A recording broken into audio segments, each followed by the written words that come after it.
Professor Sancher, thank you very much for running this. Director General, thank you for coming and for being with us today. I think the Ministry for Foreign Affairs and in the past the Ministry for European Affairs has played a crucial role in making this project possible. So thank you also to all the NGO representatives, civil society representatives who are here today with us, because I think this is an important issue and I wish you well throughout the day for this international conference on this important issue.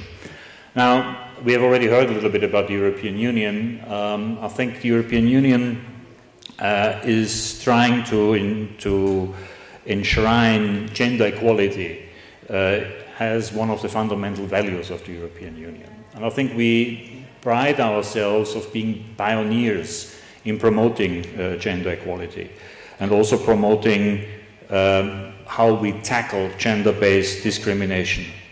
And I think we can be proud of the progress that we have achieved. However, it is not over, and there's still a lot to be done, not only in Turkey, as we have just heard from the Director General, but also in the European Union as well. Women and girls still face harassment, abuse and violence, and women are still too often prevented from breaking what is generally called the glass ceiling, meaning still receiving lower pay than men, and having fewer opportunities for career and business development. So there's a lot of things to be done in Europe as well. Gender equality as a key human rights and democratization issue is also a priority when it comes to the European Union external activities and external relations across the world, and in particular with countries that are candidates for membership in the European Union. So the EU monitors very closely what is happening on gender equality in enlargement countries, and we regularly comment about the issue in our country reports. So if you may have seen the country report on Turkey last year, there is a strong comment on those issues.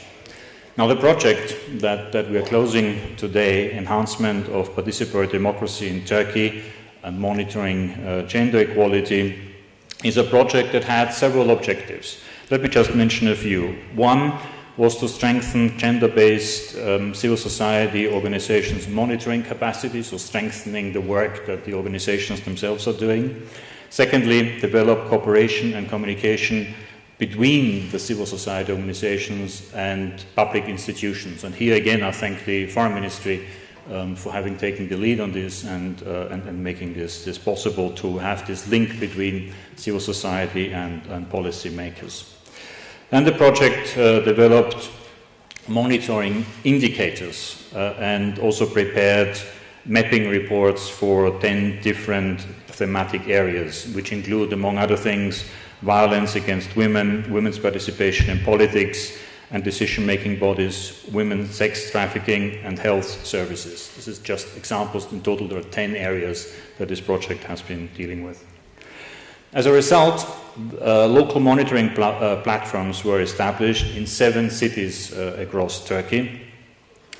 And again, very important, with those platforms, a dialogue, an engagement was started between civil society representatives and public officials.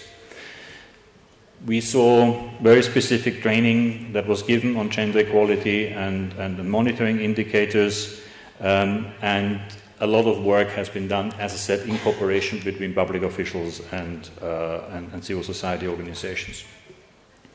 We hope that the project has helped to strengthen the implementation of legislation, raise the quality of support services available, and promote a stronger political commitment to gender equality. These were 3 points that were raised in the 2018 country report on Turkey.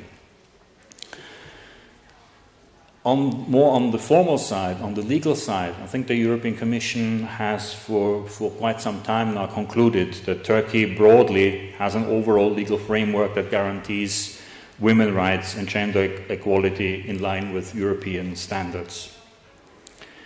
But the implementation, the transformation obviously will take time, and it doesn't take place overnight, neither in Turkey nor anywhere else, and we know this very well in Europe.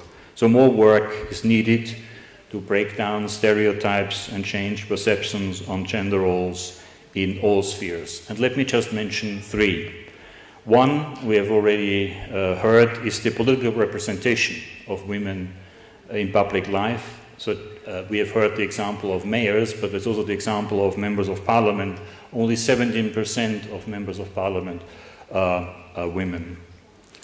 Another issue that has to do with the glass ceiling I mentioned early on is that there is a rather low employment rate. It's only 28% among women in Turkey compared to 65% of men.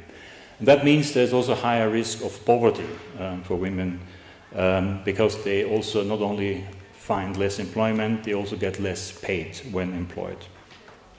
And the third issue, this is an issue that we keep working on with Turkey, but also in Europe, is violence against women, which remains a problem in the European Union, but also in this country. So there are challenges that remain, there are challenges that exist both in the member states of the European Union and here in Turkey. When it comes to the European Union, let me reiterate the EU's continuous engagement in the area of gender and women's rights. As I said, this is a fundamental value for the European Union. And when it comes to the cooperation with Turkey, we will continue working with the government, with organizations like yours, in order to enhance gender equality, because we believe that gender equality deserves to be an essential part of our joint agenda and one of the core elements of EU-Turkey cooperation in the years to come. So thank you very much, and all the best for the rest of the day.